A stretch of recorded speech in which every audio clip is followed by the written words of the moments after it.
everybody, welcome back to I Will Be Okay Thursday. This week's video is going to be extra special because I'm featuring a conversation. I would like to proudly introduce one of my friends, Elijah Muhammad. We met a couple years ago while doing energy healing at an event at our yoga studio called Satnam Yoga Chicago. And when I met him, I was immediately struck by how beautiful his energy is. I could just feel like I was like, this person is amazing. So when I was thinking about my next topic, I knew I wanted to do something about how Black spirituality matters, and he was the first person that I thought of. So I'm super excited and grateful that he was able to join me and that I get to release this episode and share it with the world, because there's really important insight and information in this conversation. So without further ado, please enjoy and don't forget to subscribe to my channel. So can you tell me about your religious upbringing or about your path towards your current spiritual practices and beliefs? Yes, ma'am. Yeah, my grandparents in the 50s or the 60s, they went to hear Malcolm X speak. And so, yeah, they went to hear Malcolm X speak and they became Muslim, my grandparents. And so I grew up Muslim here in America. Yeah. But then you do what your parents raise you, which is cool. But then, I still have my desire and choose it, And so, from the time I was 10 years old, I knew my purpose. And fast forward, I came across that at 18 years old. So how has having a deep spiritual connection / religion helped you? It's knowing how you work, like knowing how your car works. You want the oil change, the right oil, the right gas. You know what I mean? So it's in knowing how you work. How does my mind work? How does my soul work? How does my body work? How does that relationship work? And why am I in existence? Why am I passing through this earth? You know what I mean? So the value has been in the good advice. How have you felt that having a deep connection to Islam has helped you as a Black person in American society? Definitely, because it gives you an awareness between the difference between good and evil. You learn how to discern between the two. The process of slavery made our people to have a disconnection between the soul, disconnection between the creator. I mean, we were killed. If you want to read or write, you would get killed. You see what I'm saying? So the purpose in making the people slaves and to be willing slaves, not just slaves, but to willingly accept it and to say, I'm going to teach my children to accept the relationship of the slave master. It had to been such a deep, thorough making a disconnection from the reality of God within. You know what I mean? So the blessing of Islam has been to reconnect me to that awareness of God within. Do you feel like it has connected you to your power, essentially? Definitely, no doubt. You know what I mean? We have our five senses, right? But we also, our soul, we have spiritual senses, spiritual sight, spiritual hearing, spiritual feeling, you know what I mean? And tasting and knowing and awareness, you know what I mean? So that whole way of life has been reconnecting me to my spiritual powers and my spiritual senses.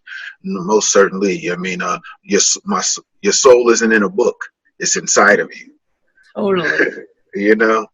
So the way of life has been geared towards getting a connection to that reality of that, not just theory, not just imagination, not just talk. You know what I mean? So the actual reality of it, no doubt.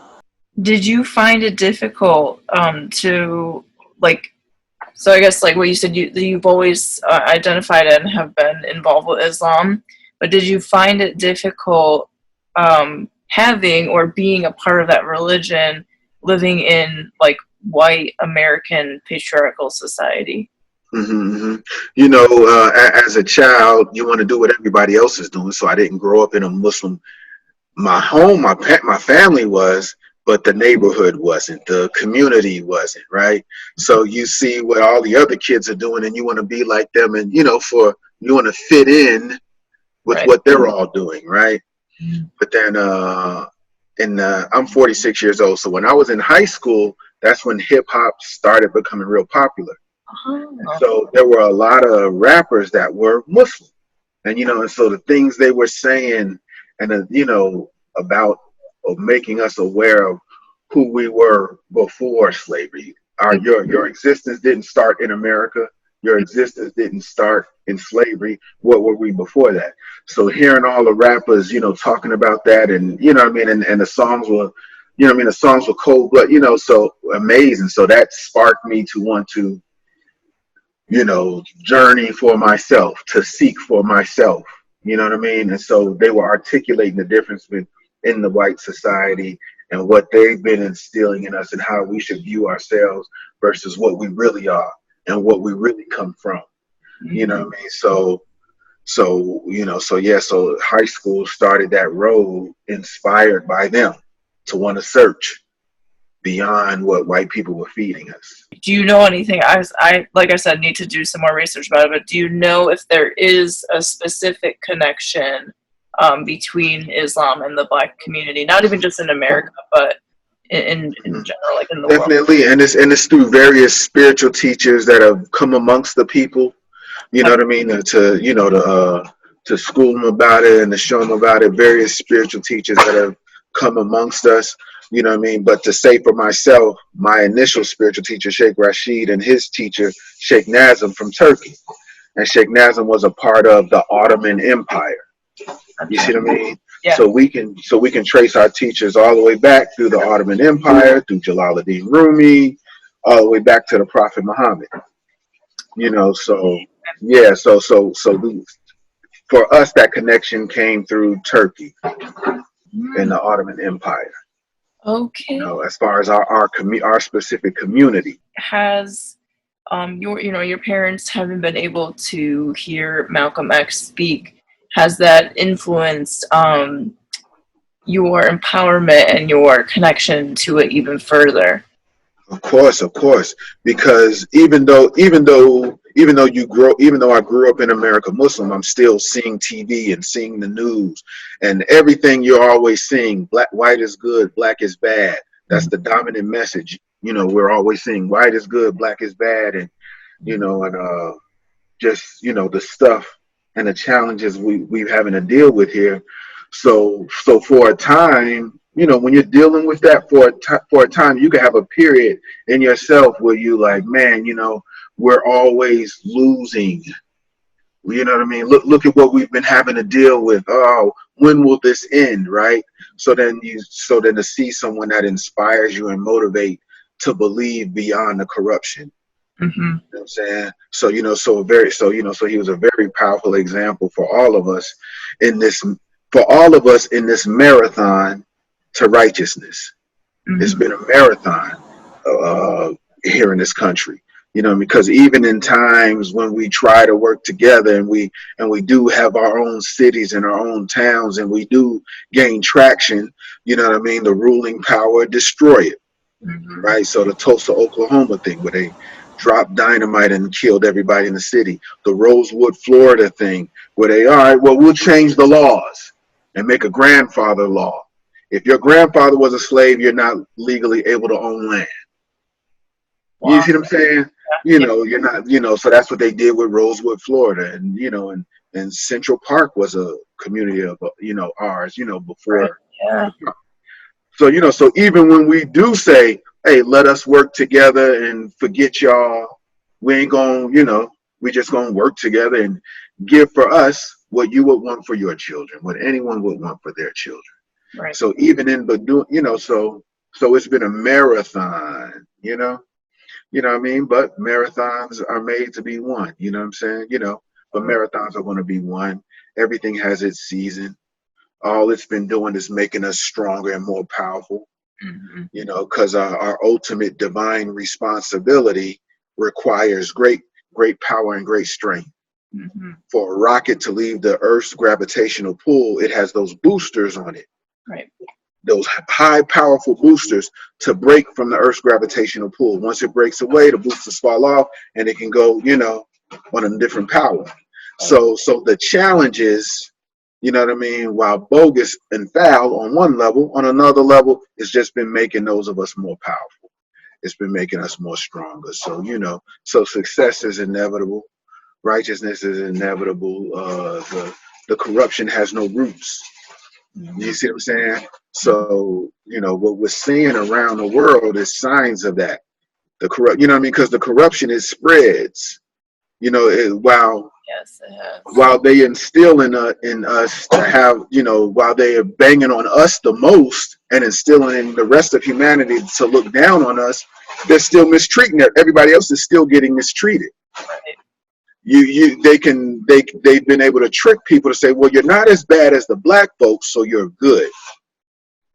But that's been a lie. You know what I'm saying? The genetically modified foods, for example, that's been going to everybody, the white people, the black people, the brown people. You see what I'm saying? When they were that whole thing with the pipeline from South Dakota, they were saying, oh, those are the native Indians. You should not care because it's native Indians. But that pipeline that was leaking oil was traveling from South Dakota through northern states to Illinois to a number of states. And all along that pipeline where that oil was having multiple leaks, across those multiple states, that water was being poisoned for the white folks, the black folks, the Latino folks, the Puerto Ricans, the Muslims, the Christians, the atheists, the Republicans, the Democrats, the heterosexuals, the homosexuals. It was affecting, you see what I'm saying? But when you say, oh, it's just them, not me, that gets you to not pay attention to the fool. Right. And so that's been the process, and because they couldn't just do this just picking on us. It's been a evil genius to keep everybody sleeping. So putting, dividing and conquering. You're not as bad as the black folks, so you're good with getting from us. We're the top, and since you're getting more from us than they are, you're good. But what you're getting isn't good. Right. What you're getting is keeping you spiritually dark, mentally dark, and keeping you in illness, right? And so, so the law of karma, what goes around comes around. What you visit on others comes back on you. In order to take us through this process and getting us to slavery and breaking up families, well, your families are broken up too. In order to get us on a not being educated, well, your people are dummied down too. Yes. You see what I'm saying? So, so that ain't lasting. It ain't lasting. It's not on firm footing. So the goodness that has been growing is, it's spreading and it's growing, and it's going to be, it's going to be justice for all, for real.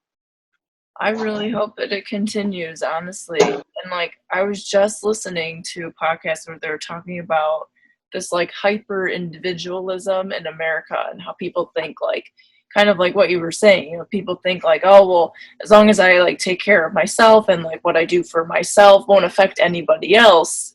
And people seem to really forget how much we depend on each other socially, and how what happens to one person happens to another person. And it's really like a ripple effect. And you might think that, oh, well, because I'm not black and I'm not being affected by this, it's not affecting you.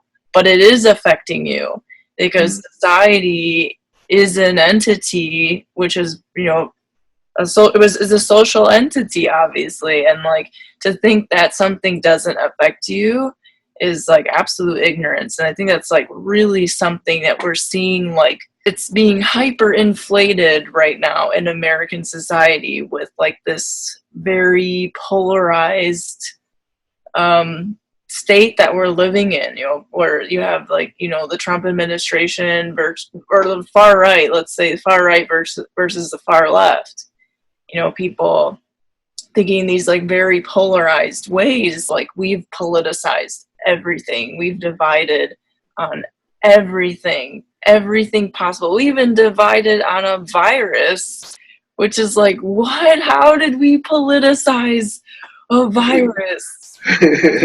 So crazy. Yeah, you're absolutely right. We need each other. Yeah, we do, exactly. We need each other. No one person has it all. No one community or one group has it all or possesses it all. Right. You know what I mean? So we need each other.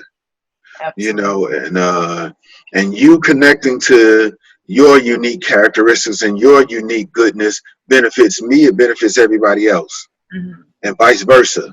Mm-hmm. You see what I'm saying? So I mean, so the just if you're looking at the good of humanity and all around the world, people that have contributed to the value and the progress of humanity, and and taking a step back and looking at how it all helps, it's only wisdom. It's Mm-hmm. only wisdom for us to work together. There's enough for everybody. There's enough for everybody to be prosperous Mm-hmm. and abundant, and you know what I mean. There's enough for everybody. Yes. Okay, you'll have one yacht instead of three. You know what I'm saying? You'll have one 10-bedroom mansion instead of four. You Right. know what I mean? But you're not going to use all of that stuff anyway, right? So, you know Right. what I mean? So there's enough oxygen for everybody. There's enough trees and there's enough water for everybody. You know Mm-hmm. what I mean? It's a lie to say there's not enough going around. You see what I mean? Yeah. That's yeah. It's preposterous, but that's part of the game. You know what I mean? Some people, their desire is so strong for them to have it all. How much water can a fish drink? But Yeah. nevertheless, there are people in the world that want to drink it all. Right. What benefit is there in destroying each other?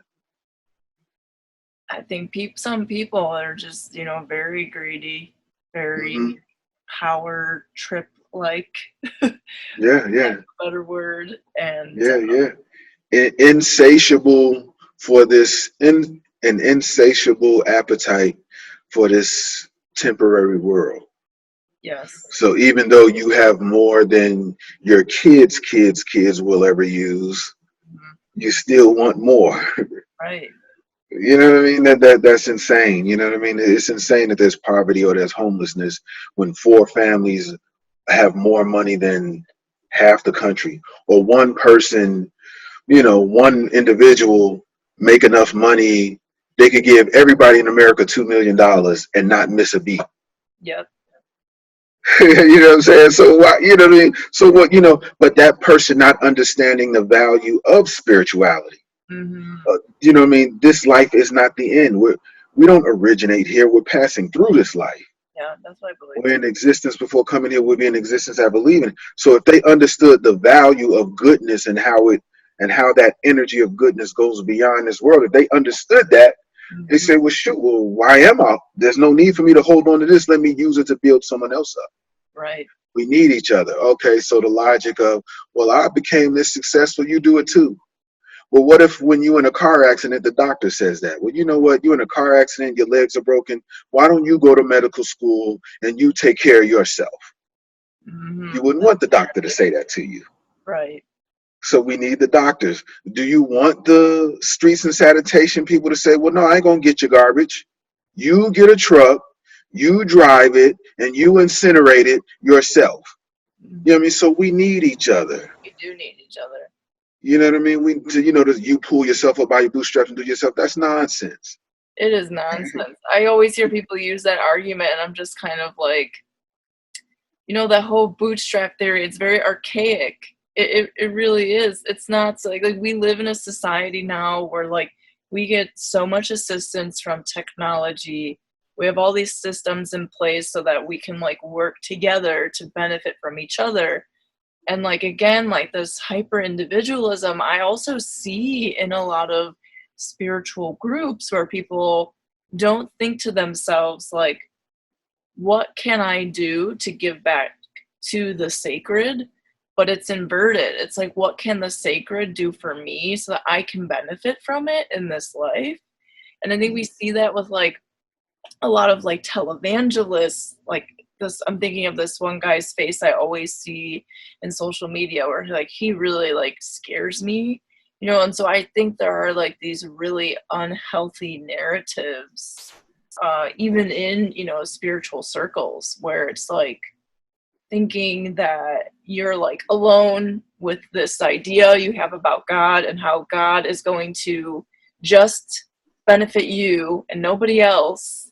Like Mm-hmm. I like one of the best like prayers I ever heard was somebody saying how why are we so selfish to think that God is going to do specific acts to benefit us and not think about other people in the world? And I was like, oh, that is true. Yes, ma'am. There's good examples and there's bad examples. The people that were good examples, they did for others. That were good examples of high elevated understanding and high elevated connection to the Most High. They were fountains for the people to help other people come up. Right. The good examples. The bad examples said, let me keep this knowledge for me, keep you ignorant, and have you giving your resources to me. You know what I mean? Unfortunately, there are a plethora of bad examples amongst every title, right? Amongst every title. You know what I mean? But we got to look past the bad examples for the good. You know what I mean? Don't let the bad example be what discourages us from still seeking the good and seeking the real. Because once again, we need each other. Absolutely. And those saying, I pulled myself up my bootstraps. Well, we built this country. You didn't pull yourself up by your bootstraps. We built this country for free. And then the knowledge, you know what I mean? You used our knowledge for everything, from the architecture to everything of building a country, the architecture, the labor, everything. And whenever we would make inventions, you know what I mean? Well, we had no legal right to have an invention or to own anything. So a lot of these inventions are names put on by white folks that they stole from their slaves. And you see what I'm saying? There's this, there's so much. It's so much. So the bootstrap is just a lie. That's imagination. I agree. That's imagination. You know what I mean? So, and then all you got to say is, hey, so and so bootstrap. All right, next time you're in a car accident, what if the doctor told you that? What if the firefighter said your house is on fire? Hey, man, go get the water hose. You go get the water hose. You go get the truck, and you come in. You know what I mean? What if Right. You see what I'm saying? So we're not using common sense. Yeah. It's not complicated. You don't got to be a religious scholar or a political constitutional scholar. It's simple. You know what I mean? You just got to want to do right. Want for you what I want for myself. How are you currently feeling about the Black Lives Matter movement, and what changes do you hope to see? Once again, I'm not being blessed for nothing. You know what I'm saying? I'm not being blessed to learn and to wake up and to rise above the darkness and the inferiority. I'm not being blessed to rise above the illnesses, the inferiority complexes for nothing. I'm being blessed to be a blessing for others and to help others.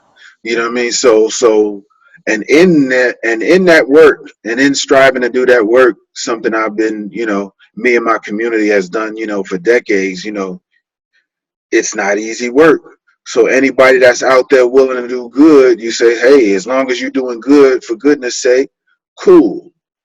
You know what I mean? So, so with everything, you got to look at it, you got to say, as they say, follow the money. What's the source, or where's it coming from? So if they're doing good for goodness sake, then that's a good thing. I agree. And you know what I mean? And we should be appreciative of the goodness. You know what I mean? So I know I'm here for a purpose, and I know I'm created for a reason. You know what I mean? So, so I know I'm not supposed to leave this life without having done the best that I can, so that others can, wake up like I've waken up, to rise above the self-hate, like I've been blessed to rise above the self-hate. We were in existence before coming to this life. So before there was an Africa, before there was an America, before there was a Europe, we were in existence. And so, and all those great righteous teachers have been geared towards getting humanity to that understanding. And part of the process of getting that understanding, there's obstacles. On this earthly plane, there's obstacles. And that obstacle, you may call it the devil, evil, whatever it is. And that devil is not a particular group. It's not just the white people. It's not just the black people. It's not just a particular group. The mind and spirit of it can come through anybody. Right. So how do you recognize it? How do you discern? How do you learn to recognize it when it can be any particular group or person, you learn to recognize it in you. Right. The nature of God is in you. The nature of evil is in you. Mhm. As you learn the push and pull of good and evil within you, in order to rise above the evil inside of you, you get to know how it works. You Mhm. get to know the nature of it because you've had to fight it. Right. And in that fight, you gain a good relationship of how it works because it tries to keep you on a low level. Yes, it does. So as you gain a good understanding of that nature of evil in you to reach to the righteousness in you, you learn to recognize it outside of you. Mm-hmm. Now you're not looking for just the white people or just the black people or just the Republicans or just, you're not looking for just this. You learn to recognize the energy of it, the spirit of it, and so that's what humanity has to get to, recognizing that. Then I won't see you as different because of the outward shell. Are you how are you feeling, or have you seen, because I've noticed in like a lot of like spiritual accounts that I follow on various social media platforms, that there's like this rise in conspiracy theories about what is happening and who's funding BLM and who's behind the protests, and basically like discrediting the movement. I find that a lot of people find comfort in conspiracy theory, for various reasons. But I was just curious, like, if you have any thoughts on that, because I'm sure you've been seeing people Yeah, post. yeah. Definitely, definitely. Hey, Noah was a conspiracy theorist until it started raining. You know what I'm saying? So like there's right there have been examples amongst our people in this marathon. There have been examples of groups that were started to be amongst us to kill our momentum. Mm-hmm. You see what I'm Like saying? pro. So for example, the role of they were, for a while, they didn't want us to have no spirituality, no God, Mm-hmm. as slaves. But then once they finally started giving us religion and giving us Christianity, they were giving it from the white supremacy perspective, and the pastor's job is to keep the people accepting of the status quo. Mm-hmm. You Mm-hmm. see what I'm saying? And to this day, there are still a lot of pastors who keep that going. Mm-hmm. You know what I mean? To keep so it's not conspiracy theory of white supremacy sending agents to break down. You know what I mean? Shucks, a really good recent. There are a plethora of examples, but a really good recent example is the assassination of Malcolm X on Netflix. Mm-hmm. You know what I I'm saying? watched They actually interview the white guy, police officer, New York police officer, it. who hired black folks to infiltrate. They actually interview the white guy, FBI person that hired black people to infiltrate, Yes. to keep the movement down. So Mm-hmm. it's not, you know what I mean? It's not BS to just dismiss. It's not the distrust. The distrust is not unfounded, right? Sure. So you do have to look at, and in that, and when they came amongst the people to break up the movements, Marcus Garvey and others, those people came as trusting allies. Mm-hmm. You know what I'm saying? And to gain trust amongst those communities, they were hard workers. They were dedicated followers. And to go up the ranks, to be next to be Malcolm X's bodyguard, you know what I mean? And he worked for the New York police. Right. Gene You see what I'm Roddenberry. saying? But he didn't come in, I'm representing the New York police. He came in, I'm with you, Malcolm, all the way. You see what I'm saying? To earn that trust, to develop the dedication to be that close. Mm-hmm. You know what I mean? So it's not unheard of. Right. You know what I mean? It's not unheard of. You do have to look. Well, where did you come from? Who sent it? And why are they sending it? Mm-hmm.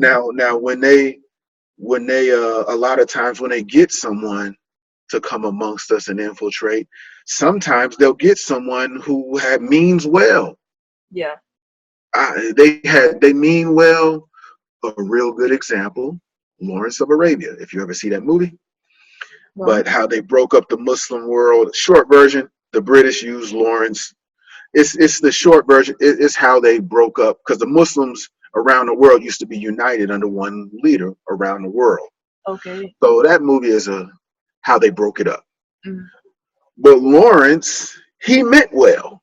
He was going amongst the Arabs like, yeah, you want to have your own nation, blah, blah, blah, blah, blah. You know what I mean? mhm, You know what I mean? But the British Empire that was sending him was like, no, we ain't going to get them. We're going to have them. No, we ain't going to give them justice or their own respect or their own independence. No. You know what I'm saying? But in order to sell it, they had to find someone that was a good person and to mhm, go amongst them and to right, fund him. You know what I mean? And manipulate him. You know mhm, what I mean? So, you know what I mean? So that has been done. That has been done. okay, So yeah, if they are funded by someone that has a track record and a history of not being injustice for us, well then you do gotta look at that. Even though the people running it may mean well and may mean good, mhm, who's giving them the money? And what's their motivation for? And ultimately, where are they gonna go? mhm, You know what I mean? So you can't, especially when there's a history of it, you right, can't just dismiss it. You know what I mean? I don't know the guy that funds it or whatever. I don't. You see mhm, what I'm saying? But I know that as in the marathon of justice in this country, that yeah. has happened before.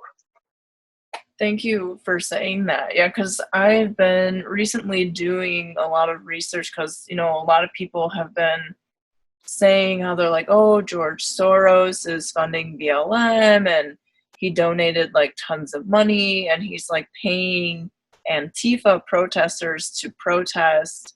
But when I started digging into some more research, I found that that was actually a conspiracy theory being pushed by Russian intelligence Mm, to discredit the Black Lives Matter movement.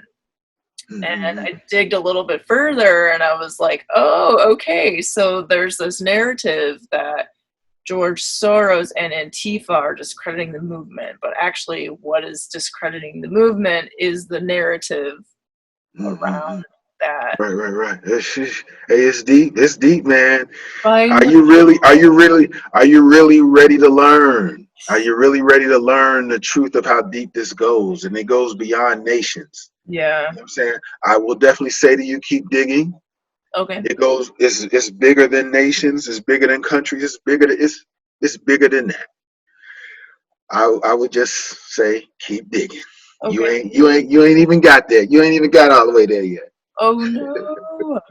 So in terms of like digging past even like the agenda behind Russian intelligence and conservative narratives. Yeah, definitely. Okay. I mean, but Russia, I mean, they shoot. Even on the election, they admitted how the part they played in the election Right.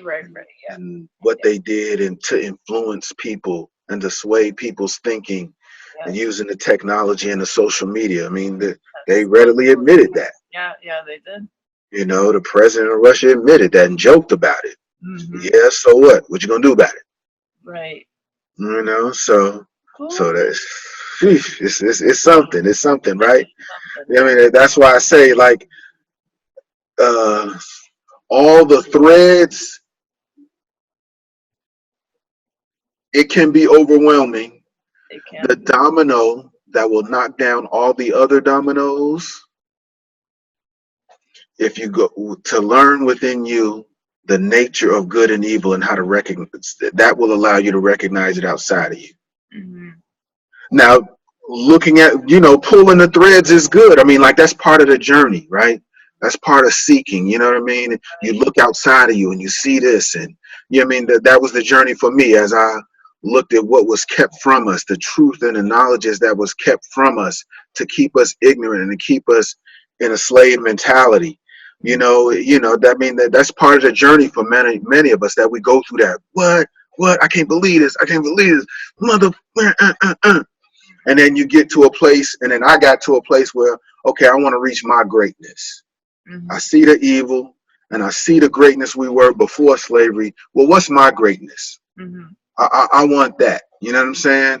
You know, I want my purpose, and you know, and so and in seeking and desiring that, learning my purpose of why I'm here, and that I'm to be an integral part in the dismantling of it. Mm-hmm. You see what I'm saying? You know, I'm not on this planet for nothing. You know, we are not on this planet for nothing. Absolutely. You know, so yeah, but I mean, it's definitely valuable in learning how devils think, learning how the evil thinks, Mm-hmm. like studying your opponent, how far they go, how far they think, Mm-hmm.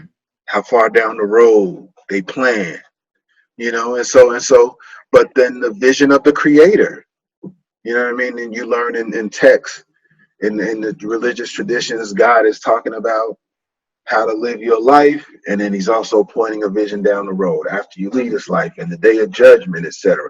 So that his vision is further. Mm-hmm. You see what I'm saying? So we have to think, we have to look, we have to study. You gotta follow the trail. Agreed, 100%. I also wanted to ask you before I forget, how did you become an energy healer? Or was it just, did you always kind of feel like there was something you had to offer energetically? Um, Mhm. yeah, I always wanted to know that. Oh yeah, yeah, yeah, yeah. Okay, but It just came from listening to the creator. You know what I mean? So I've always, you know, my spiritual master slash martial arts master is also a healer, right? And so I've been been blessed to be learning from him since I was 18 years old. And so I've always known of it and seeing him do it, you know. But what to get to the point where it awakened for me to start doing it, I went to my father and forgave him for something that happened to me when I was a child. Now, we already had a cool relationship, but I was advised to forgive him anyway. And in doing that, it opened his heart and opened my heart and started a number of openings that led me to, I mean, it's, you know, that led me to say, okay, now you got to be working the healing for others. But I always like to tell a story. I was at this business networking event, you know, talking to people about business that I do because I do financial services, investments and stuff. And so someone meets me and says they do yoga. I'm like, oh, okay, I take their card. I'm not thinking of another because I ain't interested in yoga, whatever. Take their card. I'm still moving about. The next day I'm at home, I'm meditating, and I learned something and didn't know I was being taught. I asked my soul why. My soul said, because you are the power. You are the power. I'm like, oh, okay. So I finished meditating, go on the computer, see that person's business card, go on her website, and it said, you are the power. You are the power. I said, whoa. okay, I'm not that slow. Let Uh-huh. me go see what this is about. Right?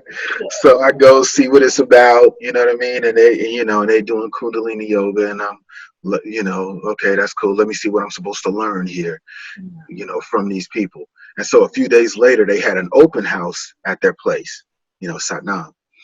They had an open house, and they do a check out everything we offer here, right? And so I'm checking different stuff out. And at the end of the day, there was something that said something about holistic living, healing.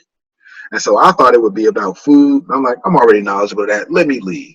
So I leave. I'm walking down the block, and my soul says, go listen. I'm like, man, I want to go do such and such. And my soul is like, no, go listen. So I go listen, and the guy's talking about Reiki. I think it, he said, I think it, he said. I said, okay. Just on that, I said, okay, I'm supposed to learn this. Mm. You know what I mean? Okay, so there's something to this. Okay, let me learn this. So I went and learned it. I had known of it, like I say, for 20, plus years, but I never felt the need. But in that moment, I said, okay, I need to know this now. Mm-hmm. So just in listening to that, and then went to learn to do it. Amazing. So it's like this Yeah, very yeah, yeah. deeply guided. Yeah, yeah, yeah. And that's part of it. But then also, like in Islam, there's methods of healing using the Holy Quran. You know Okay. what I mean? So also my teacher also guided me and awakened that in me. Amazing. You know what I mean? So other method, other methods of helping the people to reach to who they are. We're definitely here to enjoin good and forbid evil. You know what I'm saying? So the spirituality is awareness of the soul, The more you wear, that's the simplified, a simplified meaning. Awareness of the soul. You know what I'm saying? So we got to change. We do. We got to change. There's no escape from changing. Like I said, everybody want to go to heaven, but don't nobody want to die. You know what I mean? What will give you power over evil? You can't just have knowledge of evil. You have to have power. Mm-hmm. You gain power by connecting to your infinite power. Mm-hmm. Even if we get money, and we got to get money, the devil got more. Even if we get numbers, the devil got more. Even if we get weapons, the devil got more. You see what I'm saying? So what do we have that devils don't have? And that's a soul. Mm-hmm. You know what I'm saying? That connection to the infinite most high. Yeah. You see what I'm saying? So if we don't connect to that, you know what I mean, protesting, I mean, I'm not with getting shot at and tear gassed and, getting plucked off. You see what I'm saying? So that's a power that they can't draw from. That's a power and a connection. You can't cell phone tap. You can't internet hack. Mm-hmm. You see what I'm saying? That technology and satellites can't reach. Mm-hmm. You know what I mean? So, yeah, to gain that, to seek that, we got to get that stuff. Mm-hmm. You know what I'm saying? But that stuff, without that, you're still going to lose. Agreed. And that's my closing thought. Amazing.